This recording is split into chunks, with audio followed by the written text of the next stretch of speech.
تعالوا بقى النهارده هوريكم المشتريات اللي انا جبتها من سوق الحد بقريتنا، والاسعار النهارده حرفيا يا جماعه بايه برخص التراب، ده حاجه كده ببلاش يا ولاد. تعالوا نشوف انا جبت ايه، جبت من خيرات الله. تعالوا نشوف جبت ايه. مش كده وبس، انا رحت مليت الشنطه دي وقلت هروح ايه اجيب تاني، لان مش هي دي كل الحاجه اللي انا محتاجاها، انا في حاجات تانية كتير محتاجاها. هفضي بس الشنطه كده واخدها بقى وانزل اتسوق تاني، وبعد كده في الاخر خالص بعد ما اجيب كل حاجه هوريكم انا جبت ايه. قبل ما نبدا بقى في الفيديو صلي على الرسول، انا جايه على طول مش هغيب عنكم، يعني 3 ثواني بالظبط هتلاقوني قدامكم. صلوا على الرسول، اللهم صل وسلم وبارك على سيدنا محمد افضل الخلق وعلى اله وصحبه وسلم. اذكري الله الا بذكر الله تطمئن القلوب. لا اله الا الله وحده لا شريك له، له الملك وله الحمد يحيي ويميت وعلى كل شيء قدير. استغفرك ربي واتوب اليك. انا جيت على طول اهو، رحت جبت بقى شويه بطاطا وجيت وجبت شويه حاجات تانية هوريكم كل حاجه. بصوا اصبروا بس عليا كده، هروح بس اجيب شويه حاجات تاني وهي على طول مش هكمل 3 ثواني. حطي لايك للفيديو على ما اجي،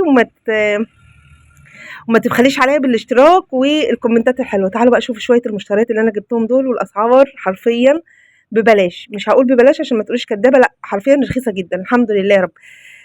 الاسعار رخيصه، وانا يعني انا شاطره برضو، انا الحمد لله شاطره وبعرف اشتري كويس. فتعالي اقول لك واعلمك ازاي تشتري كويس جدا، وتشتري حاجات حلوه ورخيصه، حاجات كده لا غنى عنها للبيت. هاتي كده واملي بيتك بالخير وشبعي عيالك وهاتي لهم كل حاجه، الحاجات دي بتبقى مهمه جدا. بس انا هروح اشوف انا جبت ايه تاني هجيب لكم الحاجه ونستعرض بقى كل حاجتنا كده مره واحده. تعالوا كده بسم الله ما شاء الله. لقيت لما تلاقي فرص كده ما تفوتهاش. لقيت الشطه، عارفين الشطه اللي هي الخضراء القرون دي، لقيتها رخيصه جدا. رحت جايبه 5 كيلو، الكيلو بكام؟ ب5 جنيه عندنا. اقسم، بصوا يا جماعه اقسم بالله الاسعار اللي انا هقول لكم عليها دي ما فيهاش كلام، يعني والله العظيم ما بكذب فيها، حرفيا هي كده. لقيت الشطه ب5 جنيه، قلت ايه، قلت الست خلاص وزني لي 5 كيلو. اللي بتبيع برضو الخيار الرفيع خالص بتاع المخلل ده، اي خيار عندها ب5 جنيه الكيلو. جبت 2 كيلو ب10. هتصدقوني تصدقوني ما تصدقونيش براحتكم. بفضي ايه تاني، ده الرمان. الرمان طبعا ابني الصغير موصيني عليه من الاسبوع اللي فات، عمال يا ماما رمان رمان، هو بيحبه بصراحه. فرحت جايبه له الرمان كيلو ب4 جنيه عندنا. جبت 2 ونص ب10. البطاطس بقى اللي بصراحه سعرها وحش قوي، جبت 2 كيلو ب35 جنيه. هم دول بس ال2 كيلو، لا كان في واحده تانية كبيره بس عملناها في الغدا. هنا بقى ده لب، اللي هو اللب اللي انا بحبه، اللب اللي هو بتاع دوار الشمس ده بحبه جدا.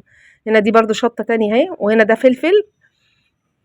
وطبعا بتنجان بقى، عايزه اقول لك البتنجان الاسود كان حلو قوي النهارده في السوق ورخيص قوي. تعالي بصي، ده الرمان ده 2 ونص ب10، ودول ازازتين زيت تعالوا بقى شوفوا كميه الشامبو دي كلها بحوالي 70 جنيه، او اقل من 70 جنيه بشويه، 58 حاجه زي كده، لا 68 جنيه. ادي الخيار بتاعنا اهو ب5 جنيه الكيلو. جبت 2 كيلو هخللهم. وادي الشطه الجميله بتاعتنا ام 5 جنيه، لقيتها اصلا كله الناس كلها في السوق بتبيعها ب10 وفي ناس بتبيعها ب8، بس انا لقيت واحده كده بتبيعها ب5 رحت واخده 5 كيلو. البطاطا التحفه دي 4 كيلو ب10، كيلو ب2 ونص. جبت طبعا كميه كبيره جدا، احنا بناكل والطيور بتاعتنا بتاكل. بصوا كميه البطاطا دي كلها الكيلو ب2 جنيه ونص، ال4 كيلو ب10. طبعا دول كتير مش 4، يعني دول اكتر من 4 كيلو كتير. ايه يا موتي، 4 كيلو ب10، 4 كيلو ب10 ب2 ونص.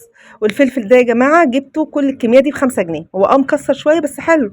البتنجان عندنا ب4 جنيه، شوفوا طري طري مية كده. الجبنة دي لقيتها رخيصة قوي، الاتنين ب25، يعني العلبة ربع كيلو ب12 جنيه ونص. التونة جبت 4 ب100، بس واحدة صاحبتي قالت لي لا ما تجيبيش المفتتة دي تاني بتبقى وحشة قوي. قلت لها طب هنعمل ايه بقى، ما على قد فلوسنا يعني. رحت جايبة 4 كيلو 4 علب تونة ب100 جنيه. وده اللب بقى، اللب حبيب قلبي جبته بصراحة، هو يعني هو اللي هبد مني الفلوس شوية. اللب الكيلو ب45 جنيه. جبت كيلو ونص بكام يا ربي، كيلو ونص ب67 ونص، صح كده، ب67 ونص. بص اهي دي المشتريات بتاعتي اهي، بوريها لكم تاني اهو عشان تاخدوا فكرة، ولما تنزلي السوق تعرفي تتشطري كده وتجيبي الحاجة حلوة وتجيبيها بسعر حلو. هقولك على حاجة، هقولك ازاي بقى تشتري حلو. بصي انا هقول لك انا بعمل ايه، اوعي ثم اوعي ثم اوعي ان انت اول ما تنزلي السوق تشتري على طول، لا الطريقه دي غلط جدا وفاشله جدا، وهتخليكي تخسري فلوسك ومش هتجيبي حاجات كتير. انا بعمل ايه بقى، انا بعمل بلف السوق كله. ايه ده، طب هو في حد فاضي؟ فاضيين طبعا، ما انت لما تلاقي نفسك موفره مبلغ وقدره اكتر من 100 جنيه، فلا الف السوق كله عادي جدا مفيش مشكله. زي ما انتم شايفين بقى كميه الشامبو دي كلها انا بجيبها من عند بتاع المنظفات جمله، بيديني ال 12 كيس ب10. ال 12 كيس بايه، ال 12 كيس ب10 ماشي. والصنسلك ده الكيس بجنيه، الكيس بجنيه. لكن البنتين البنتين بنتين ايه؟ بنتين ايه يا ولاد؟ بنتين ايه؟ البنتين 12 ب10. ماشي. تعالوا بقى هنا زي ما انتم شايفين الشطه بقى. تعالوا بقى نوضبها. طب انت جايبه كميه الشطه دي كلها ليه؟ هقول لك. الشطه دي يا ستي انا بجيبها وبخللها. هتقولي لي هتخللي 5 كيلو. ايوه طبعا، انت لو جربتي الشطه بتاعتي دي في المخلل مش هتنسيها، مش هتبطلي تعمليها وهتدوري عليها كده وتعمليها. انا بخللها بطريقه تعيش معاكي من السنه للسنه. عايزين طبعا تعرفوا الطريقه؟ اكيد طبعا مش هينفع اقولها لكم في الفيديو ده، عشان انا هعملها لكم في فيديو مستقل ان شاء الله، و...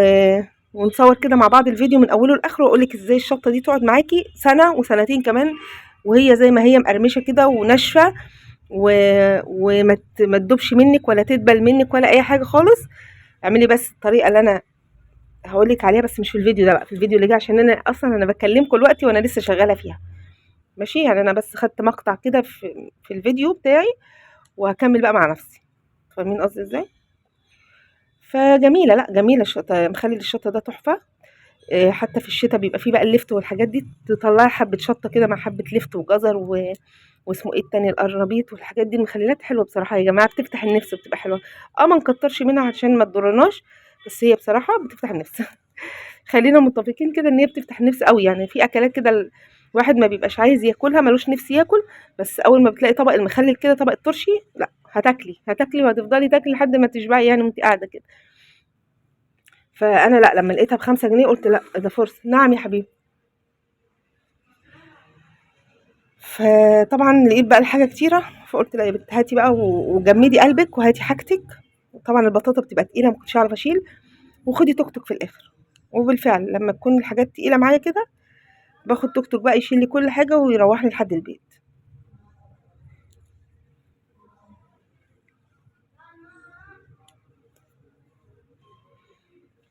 اهو بصوا، قاعده بقى بتسلى فيها في الهوا كده بره في المنور، عشان الجو حر جوه في المطبخ. فبقعد بقى ايه، بقعد كده في المنور.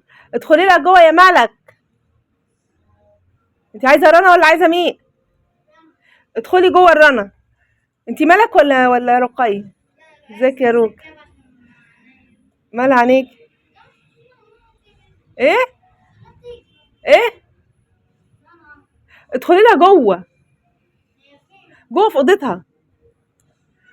مش عايزه تخشي يا رنا؟ ما هي مش هتسمعك يا رقية. بصي كده في حد في الصاله ولا لا؟ بصي كده شوفي في حد ولا لا. وحتى لو في حد يا رقية خشي على طول، صاحبة بيت يعني. البت بتنادي على رنا ومكسوفة تخش لها الأوضة، وأنا طبعا مش قادرة أقوم أنادلها من أوضتها. أنا هنا قاعدة في المنور وبعمل الشطة بتاعتي، فهي البت خايفة، مش خايفة، مكسوفة تخش. بتقولي في حد في الصالة؟ قلت لها لا خشي على طول.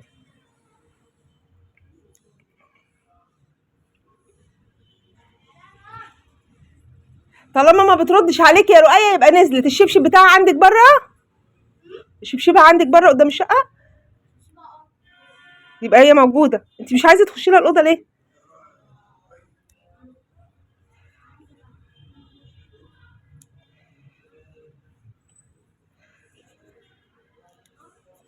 فعيال بيبقوا مؤدبين كده، لو عملت لهم ايه ما حدودهم السلم. تقول ماما مأكدة عليا ما اخشش عند حد بصراحة. يعني ناس محترمين ومؤدبين وكل حاجة، بس مش للدرجة دي. عادي يعني، ما انا قدامك يا بنتي، او محدش هياكلك، ما تخافيش يعني.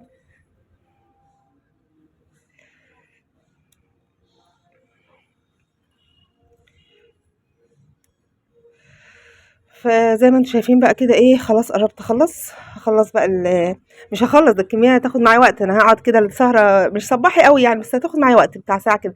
دايما البسله والحاجات دي بتاخد معايا وقت، بس بتريحني بقى طول السنه. والله بجد يعني ال5 كيلو شطه دول ان شاء الله باذن الله يعني يكفوني. ممكن اجيب تاني الاسبوع الجاي لو لقيتها رخيصه كده، اجيب لي 5 تانيين. تبقى فرصه يا جماعه الحاجات دي. ما انا مجنونه، ما حدش بيعمل زي كده. ولو حد شافني بشتري 5 كيلو فلفل هيقولوا لي انت بتعملي بيه ايه ده كله، انت هتبيعيه. ما يعرفوش ان يعني مش هيصدقوا ان ده حاجه للبيت عادي. بس انا بحب كده، انا بحب اجيب الحاجه لما الاقيها رخيصه باحب أجيب منها كتير وأفرّزها بقى أخلّلها كده تبقى عندي في البيت. زمان الستات الناصحة كانوا بيعملوا كده، ستات البيوت الناصحة جداتنا وأمهاتنا زمان كانوا بيستغلّوا موسم الحاجة ماشي، ويعملوها يخزّنوها، الشطة دي ينشّفوها.